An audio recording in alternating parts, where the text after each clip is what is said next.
भाइयों, कैसे हैं आप सब? आशा करता हूँ अच्छे होंगे। पिछले वीडियो मैंने बताया था भाइयों कि तंबाकू या नशा करने से महापाप लगता है और तंबाकू की उत्पत्ति कैसे हुई। ये जो है जीने की राह पुस्तक संत रामपाल जी और लिखित पुस्तक से जानकारी दिया था। आज मैं उन्हीं की लिखित पुस्तक जो है आगे की जानकारी देने जा रहा हूँ, जिसमें जो है नशा करने के अपने विचार उस बारे में जानेंगे। संत रामपाल जी द्वारा लिखित जीने की राह पुस्तक से क्या है लोगों में, आइए देखते हैं। जैसे कि मैं हर वीडियो में बताता हूँ कि आप संत रामपाल जी की लिखित पुस्तक को जो है निःशुल्क SMS करके आप मंगवा सकते हैं। और आप जो है उनके टीवी चैनल में चलते हैं, साधना, वृंदा, STV हरियाणा न्यूज और श्रद्धा चैनल, देवम, शुभ रात्रि, ये जो है टाइम में दिए होते हैं। इन टीवी में जो है सत्संग चलते समय एक पट्टी चलती जिसमें सत्संग के नीचे जो है मोबाइल नंबर चलती रहती है। तो उस मोबाइल के नंबर से जो है अपना नाम पता SMS करके जो है निःशुल्क मंगवा सकते हैं। ठीक है भाइयों, जानते हैं अब नशा करने के अपने विचार।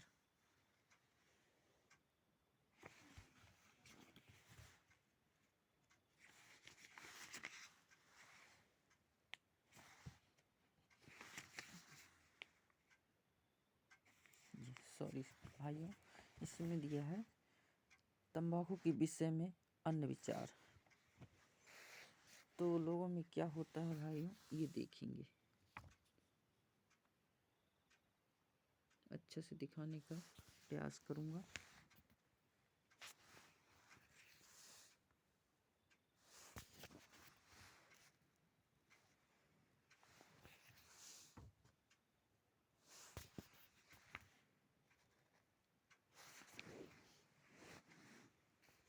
ये भाइयों तंबाकू के विषय में अन्य विचार, जैसा कि तंबाकू यानी हुक्का पीने वालों की स्थिति बताई है संत गरीबदास जी के ग्रंथ में अथ तंबाकू की बेत नामक अध्याय में। क्या बताया भाइयों, देखते हैं। ये है पितवाई खासी निवासी निवास, काप दल कलेजा लिया गिरास, काला तंबाकू अरु गोरद पीवक, 10-20 लांगर यहाँ बैठे गोटक, बाजे ने गुड़गुड़ अरु हुक्के हुजूम, कोहरे को बुद्धि बीसन सूम, बाकी पगड़ी अरु बाकी ही ने, खुद डूबे अरु डुबोए है के,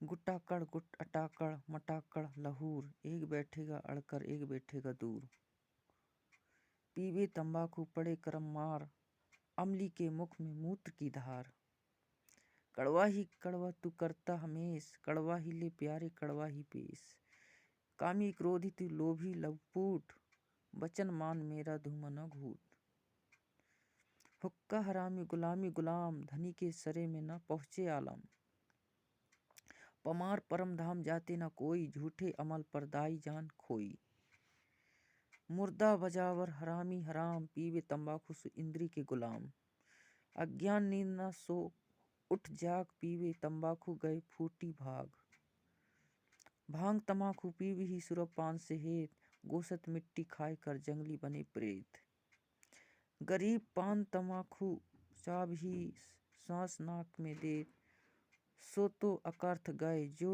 भुड़बूजे का रेत, भांग तमाकू पीवी ही गोसत गला कबाब, मोर मृग भागत है देंगे कहाँ जवाब, भांग तमाकू पीवते चिस्मियों नाली तमाम, साहिब तेरी साहिबी जाने कहो गुलाम, गऊ अपनी अम्मा है इस पर छुरी न वाह, गरीबदास घी दूध को सभी आत्म खाए।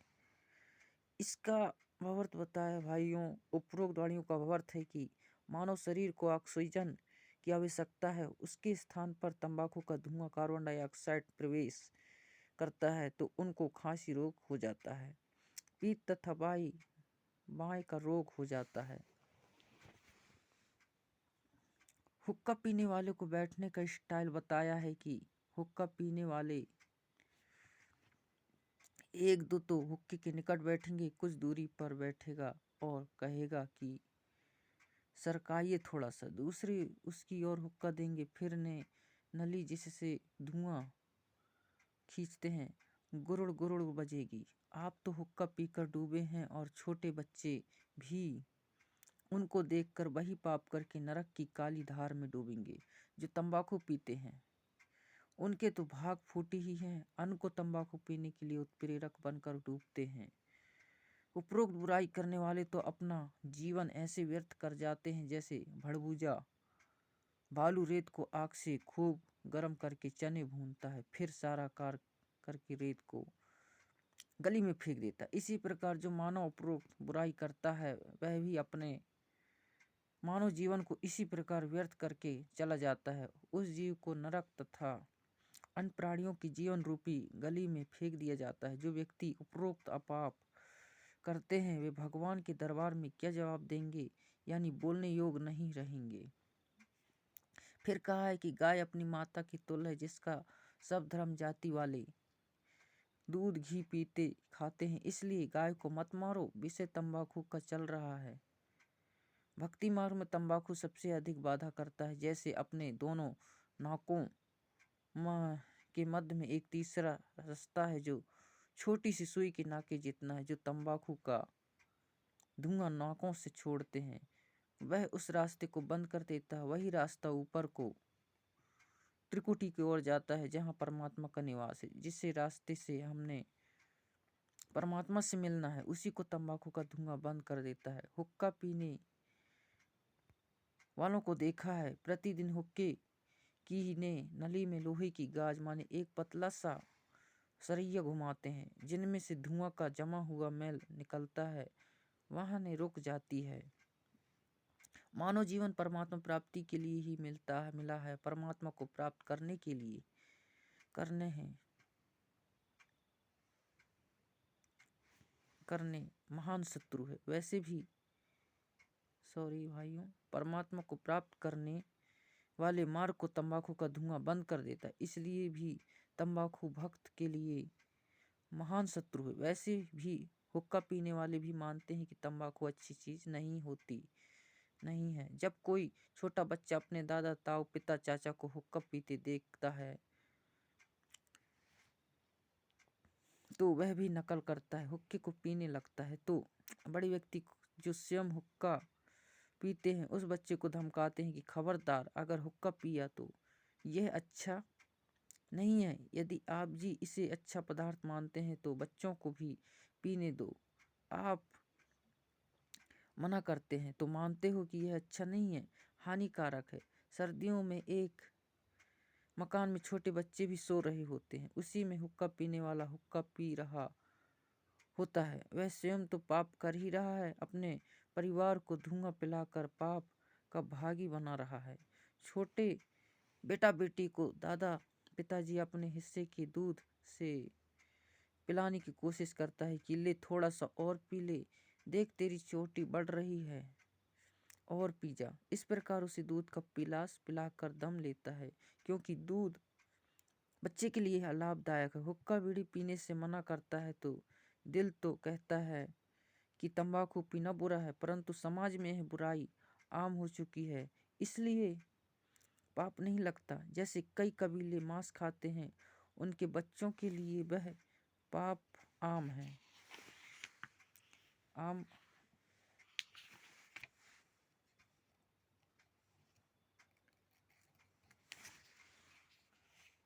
बात है। इसी प्रकार तंबाकू पीना भी महापाप है, परंतु परंपरा पड़ गई, पाप नहीं है, नहीं लगता, इसे त्याग देना चाहिए। भक्त हरलाल जी ने उसी दिन हुक्का छोड़ दिया, चिलम फोड़ दी, सर परिवार को वे सब बातें बताई सुनाई, नाम दीक्षा दिलाई। कई पीढ़ी तक बेरी के उन परिवार में हुक्का नहीं था। बाद में सत्संग के अभाव में फिर कुछ पीने लगे। तंबाकू से गधे घोड़े भी घृणा करते हैं, जानते हैं भाइयों अभी इसी वीडियो में। एक दिन संत गरीबदास जी माने गांव छुड़ानी जिला झज्जर वाले की कारवश घोड़े पर सवार होकर निजिंद से जिले में किसी गांव में जा रहे थे। मार्ग में गांव मालखेड़ी माने जिला जिंद के खेत थे। उन खेतों में से घोड़े पर बैठकर जा रहे थे। गेहूं की फसल खेती में खड़ी थी। घोड़ा रास्ता छोड़कर गेहूं की फसल की बीचों बीच चलने लगा। खेतों में फसल के रखवाले थे। वे लाठी डंडे लेकर दौड़े और संत गरीबदास जी को मारने लगे कि तेरा दिमाग खराब हो गया है क्या? हमारी फसल का नाश करा दिया। घोड़े को सीधा नहीं चला सकता। जो ही उन्होंने संत गरीबदास जी को लाठी मारने की कोशिश की तो उनके हाथ ऊपर को ही जाम हो गए। सब अपनी अपनी जगह पत्थर की मूर्ति के समान खड़े हो गए। 5 मिनट तक उसी प्रकार रहे। फिर संत गरीबदास जी ने अपना हाथ आशीर्वाद देने की स्थिति में किया तो उनकी स्तंभता टूट गई और सब पीठ के बल गिरे। लाठियां हाथ से छूट गई। ऐसे हो गए जैसे अधरंग हो गया हो। रखवालों को समझाते देर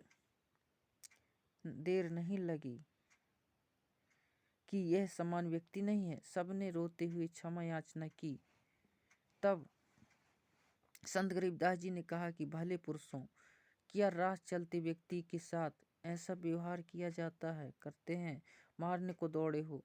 पहले तो यह जानना चाहिए था कि किस कारण से घोड़ा फसल के बीच में ले गए हो। वे किसान बोले, आप बताइए जी, घोड़ा किस कारण से फसल में चला गया था? संत गरीबदास जी ने पूछा कि इस खेत में इस फसल से पहले क्या बीज रखा था? उन्होंने बताया कि ज्वार बोई थी। उससे पहले क्या बोया था? उन्होंने बताया कि तंबाकू बीजा था। संत गरीबदास जी ने बताया कि उस तंबाकू की बदबू अभी तक इस खेत में उठ रही है। उसकी बदबू से परेशान होकर मेरा घोड़ा रास्ता त्याग कर दूर से जाने लगा। उस तंबाकू को आप पीते हो। आप तो पशुओं से भी गाय गुजरे हो। सुन लो ध्यान से। इसके बाद इस गांव में कोई व्यक्ति हुक्का नहीं पिएगा, तंबाकू सेवन नहीं करेगा। यदि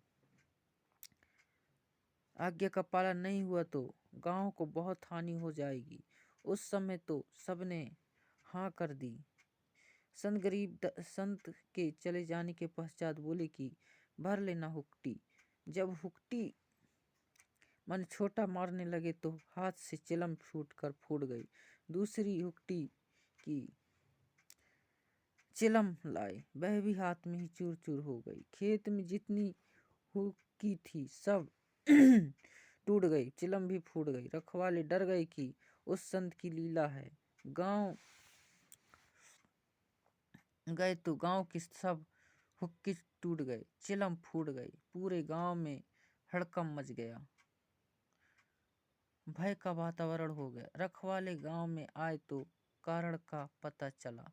उस दिन के पश्चात गांव में वर्तमान तक हुक्का मन तंबाकू सेवन कोई नहीं पीता। गांव का नाम है मालखेड़ी। हुक्का पीने वाले कहते हैं कि ले मेरे पास कड़वा तंबाकू है, यह भर ले चिलम में। दूसरा कहता है कि यह मेरे वाला अधिक कड़वा है। संत गरीबदास जी ने बताया कि मृत्यु के उपरांत यम के दूत उस कड़वा तंबाकू पीने वाले के मुख में मूत देते हैं। कहते हैं कि तू अधिक कड़वा तंबाकू पीना चाहता था, ले प्यारे, कड़वा मूत भी पी ले। मूत की धार उसका मुख खोलकर मुख में लगाते हैं।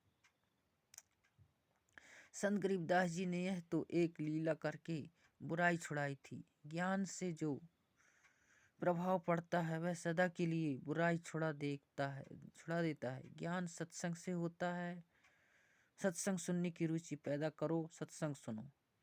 निवेदन है, उपरोक्त बुराई सर्वथा त्याग दें, ना इससे जीवन का मार्ग सुहेला हो जाएगा। नशा करता है नाश, ये जानेंगे भाई इस वीडियो में।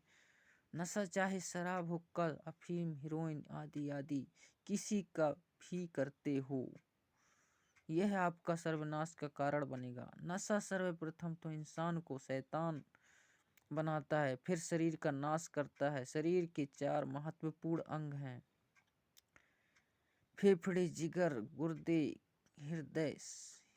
सर्वप्रथम इन चारों अंगों को खराब करती है। सुल्फा चरस दिमाग को पूरी तरह नष्ट कर देता है। हेरोइन शराब से भी अधिक शरीर को खोखला करती है। अफीम से शरीर कमजोर हो जाता है, अपनी कार्यशैली छोड़ देता है। अफीम से ही चार्ज होकर चलने लगता है, रक्त दूषित हो जाता है। इसलिए इनको न तो गांव नगर में भी नहीं रखें। घर की बात किया, सेवन करना तो सोचना भी नहीं चाहिए। एक व्यक्ति दिल्ली पालम हवाई अड्डे पर नौकरी करता था। सन 1997 की बात है। उस समय उसकी सैलरी पैमाने 12,000 रुपये महीना थी। दिल्ली के गांव में यह दास माने रामपाल दास सत्संग करने गया। वहां एक वृद्धा अपनी 3 पोतियों के साथ सत्संग वाले घर में आई, जो नाते में सत्संग करने वालों की चाची थी। वह गांव के बाहरी क्षेत्र में प्लाट में मकान बनाकर रहती थी। वह लड़का भी उसी का था जो दिल्ली हवाई अड्डे पर नौकर था। बहुत शराब पीता था, घर की ठोर बिठोर बना रखा था। पत्नी बच्चों को पीटता था क्योंकि उसका प्रतिदिन शराब पीकर आना, पत्नी ने टोका टाकी करनी।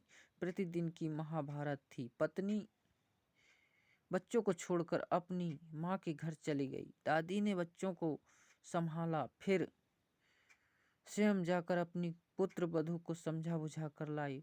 उस रात्रि में वह वृद्धा अपनी पुत्र वधू तथा पोतियों सहित आई थी, क्योंकि खुद के जेठ के घर सत्संग था।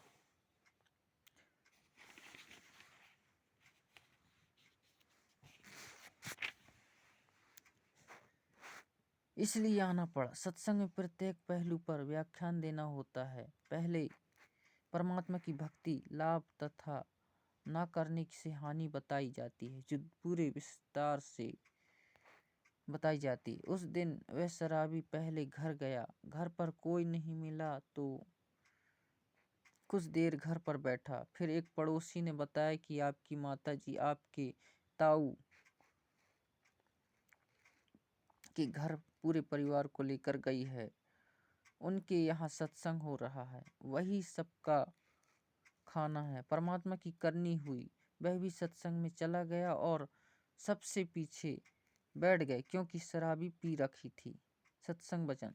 सत्संग में बताया गया कि मानव जन्म प्राप्त करके जो व्यक्ति शुभ कर्म नहीं करता तो उसका भविष्य नरक बन जाता है। जो नशा करता है उसका वर्तमान तथा भविष्य दोनों नरक ही होते हैं। नशा इंसानों के लिए नहीं, यह तो इंसान से राक्षस बनाता है। जो व्यक्ति पूर्व जन्म के पूर्ण कर्मों से वाले हैं, उनको इस जन्म में उन शुभ कर्मों के प्रतिफल में अच्छी नौकरी मिली है या अच्छा कारोबार है। यदि वर्तमान में शुभ कर्म, भक्ति व दान धर्म नहीं करोगे तो भविष्य के जन्म में गधा, कुत्ता, सूअर, बैल बनकर धक्के व गंध खाओगे। जैसे मानव स्त्री या पुरुष जीवन में पूर्व के शुभ कर्म अनुसार अच्छा भोजन मिला है, अच्छा मानव शरीर मिला है।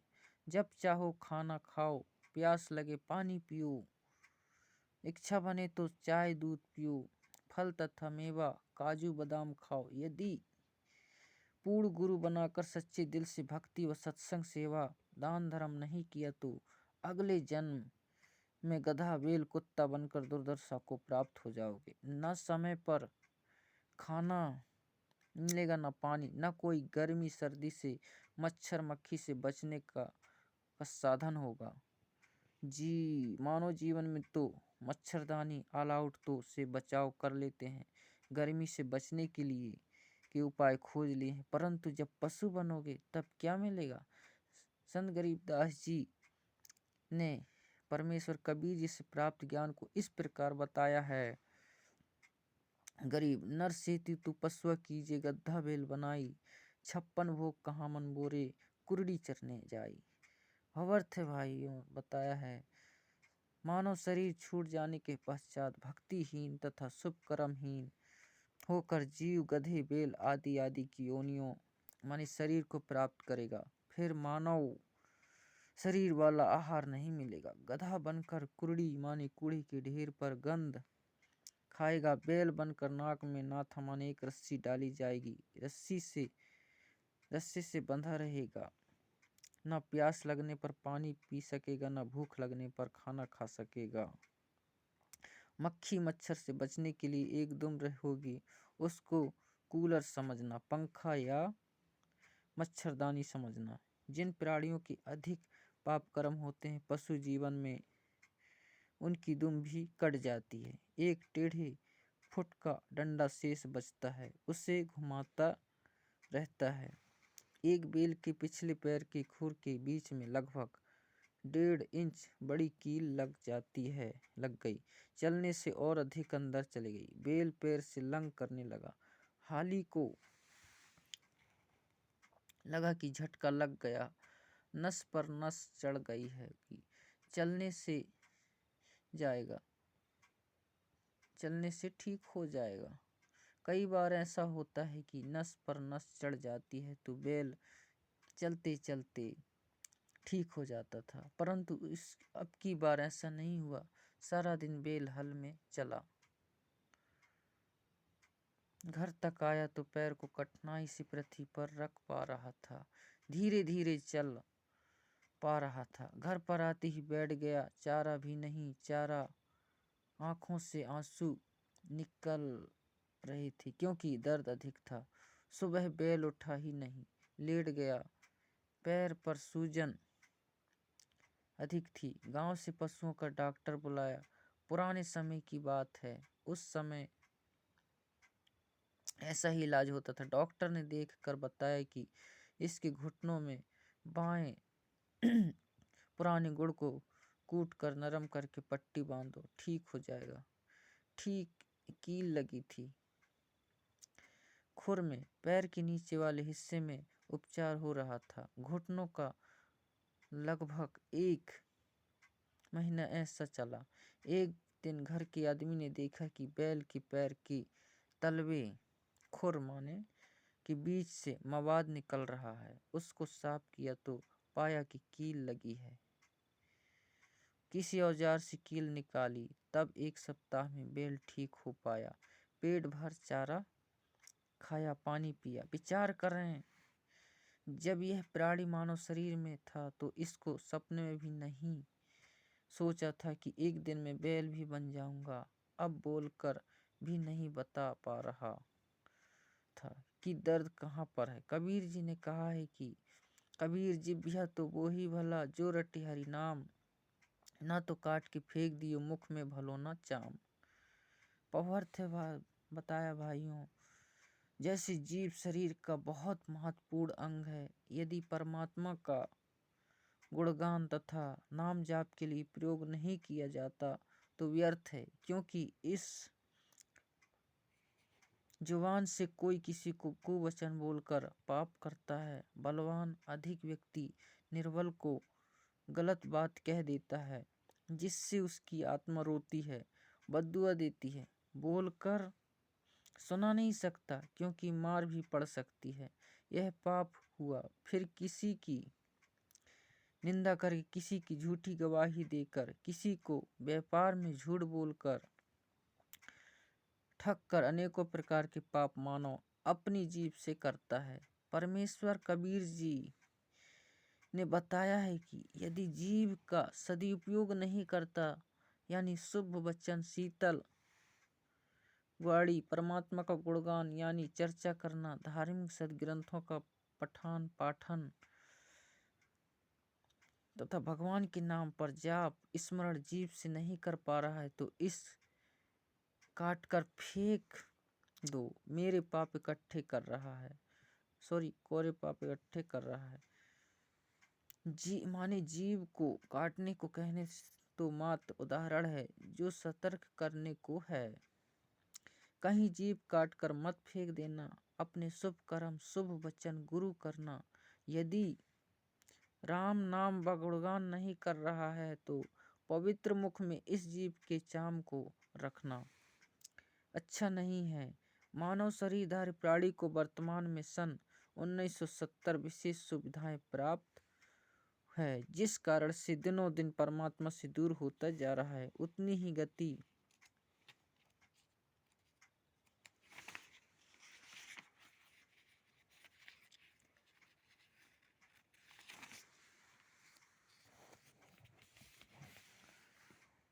गति से मानव के दुख निकट आ रहे हैं। वित्तीय स्थिति में सुधार है, परंतु मानसिक शांति समाप्त है। नशा इसका मुख्य कारण है। एक पिता नौकरी पर गया, बच्चों की आशा होती है कि पिताजी आएंगे, कुछ आवश्यक वस्तु लाएंगे। पिताजी आते हैं तो छोटे छोटे बच्चे दौड़कर लिपटते हैं, प्यार पाते हैं। जिन बच्चों के पिता नशा करता है, उनके घर में कलह का होना स्वाभाविक है। बच्चे भयभीत रहते हैं, उनका मानसिक विकास, शारीरिक विकास दोनों ही नहीं हो पाते। वह घर नरक समान हो जाता है।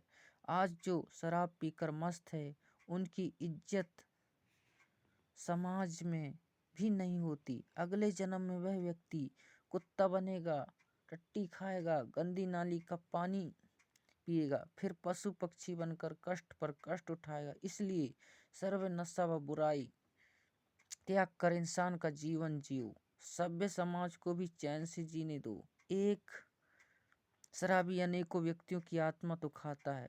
पत्नी के माता पिता, भाई बहनों को, अपने माता पिता, बच्चों की, भाई आदि की केवल 1 घंटे के नशे ने धन का नाश, इज्जत का नाश करके नाश, घर के पूरे परिवार की शांति का नाश कर दिया।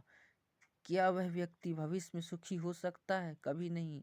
नरक जैसा जीवन जिएगा। इसलिए विचार करना चाहिए, बुराई तुरंत त्याग देनी चाहिए। प्रश्न है आगे भाइयों, किसने देखा है कि अगले जन्म में क्या होता है? उत्तर है संत रामपाल जी ने दिए हैं इस पुस्तक में, जीने की राह बुक में भाइयों। उदाहरण के लिए, एक समय एक अंधा व्यक्ति जंगल की ओर जा रहा था। आगे एक सज्जन व्यक्ति खड़ा था। उसने कहा कि हे सूरदास जी, इधर मत जाओ, यह रास्ता भयंकर जंगल में जाता है। खूंखार, शेर, चीते आदि आदि जानवर रहते हैं। आप लौट जाइए। यदि अंधे ने नशा नहीं कर रखा होगा तो तुरंत लौट जाएगा, मुड़ जाएगा। यदि नशे में है तो कहेगा, किसने देखा है कि जंगल में भयंकर शेर, चीते, सर्प आदि जानवर रहते हैं, और यह कहकर अपने पंथ पर बढ़ जाता है। विचार करें, अंधे को दिखाई नहीं देता और आंखों वाले की बात पर विश्वास नहीं करता, तो उसको कौन से तरीके से समझाया जाए? यदि नहीं मानता तो उसकी वही दशा होगी जो आंखों वाला बता रहा था, शेर मार डालेंगे। इसी प्रकार संत जन आंखों माने ज्ञान नेत्र वाले हैं। उन्होंने हमें बताया है जो ऊपर वर्णन किया गया है। हम ज्ञान नेत्रहीन माने अंधे हैं। यदि हम संतों की शिक्षा पर विश्वास करके रास्ता नहीं बदलेंगे तो वही होगा जो ऊपर बताया गया है। नर से फिर परीछे पशुआ कीजिए, गड्ढा बनाई, 56 भोग कहाँ मन बोरे, कुरड़ी चरने जाई। कुछ व्यक्ति तो यहाँ तक कह देते हैं कि देखा जाएगा जो होगा। उनसे निवेदन है कि गधा बनने के पश्चात आप क्या देखोगे? फिर तो कुम्हार देखेगा। इस प्रकार के प्रवचन सत्संग में अवश्य सुनाए जाते हैं। वह शराबी भी सत्संग में आ बैठा कि घर पर कोई नहीं था, ताला लगा था। कुछ देर के बाद नशा उतर गया और सब सत्संग सुनना पड़ा। उसी दिन के पश्चात उस व्यक्ति ने कभी शराब नहीं पी और कोई नशा नहीं किया। दीक्षा ली, पूरे परिवार को दीक्षा दिलाई। हम माने लेखक तथा साथ सत्संग में गए। कुछ भक्त सुबह गांव के बाहर घूमने के लिए गए तो रास्ते में उस व्यक्ति एयरपोर्ट वाले का घर था। गली में उसकी माताजी खड़ी थी। उसने कहा कि महाराज जी, चाय पीकर जाना। गांव के भक्त ने बताया कि इनके घर अवश्य चलो, उजड़ा पड़ा है। यह परिवार साधु संतों के चरण पड़ने से घर पवित्र हो जाता है। हम आप सब उनके घर चले गए। हम कुल 5 जने थे। चारपाई आंगन में डली थी। मई का महीना था। वृक्ष की छाया थी। उसकी माताजी ने अपनी पुत्र वधू से कहा कि बेटी चाय बनाकर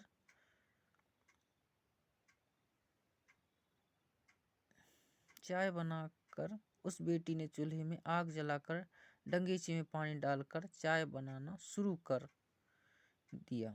आधे घंटे बाद हमने कहा कि चाय शीघ्र लाओ, हमने घूमने जाना है, फिर किसी अन्य गांव में सत्संग के लिए जाना है। परंतु फिर भी वह छोटी बेटी डंगेची के नीचे आग जलाई जा रही थी। दोबारा कहा तो वह रोने लग गई। गांव का भक्त उठकर गया तो पता चला कि घर पर न चीनी है, न चाय पत्ती और ना ही दूध है। उस व्यक्ति की माताजी भी रोने लगी। कहा कि उजड़े पड़े हैं महाराज, बचा सको तो बचा लो। वह व्यक्ति दीक्षा लेकर वक्त से अपनी ड्यूटी पर चला गया था। कुछ दिन के पश्चात हम दिल्ली में ही पंजाब खोड़ गांव में सत्संग कर रहे थे। वहां पर वह व्यक्ति अपनी माता तथा पत्नी और तीनों बेटियों को कार में बैठाकर सत्संग में लाया। पहले एक टूटी सी मोटरसाइकिल थी। सब बच्चों ने सुंदर वस्त्र पहन रखे थे। कह रहे थे कि पिताजी अब मम्मी के साथ कभी नहीं लड़ते, सब तनख्वाह दादी जी को देते हैं। हम तो स्वर्ग में रहने लगे। दादी जी बोली कि उस दिन आपके ऐसे दर्शन हुए कि हम तो उजड़े बस गए। मैंने कहा कि माई, तेरा बेटा बुरा नहीं था, इसने ये अच्छे विचार कभी नहीं सुने ही नहीं थे। यदि पहले ये विचार सुनने को मिल जाते तो यह बुराई करता ही नहीं।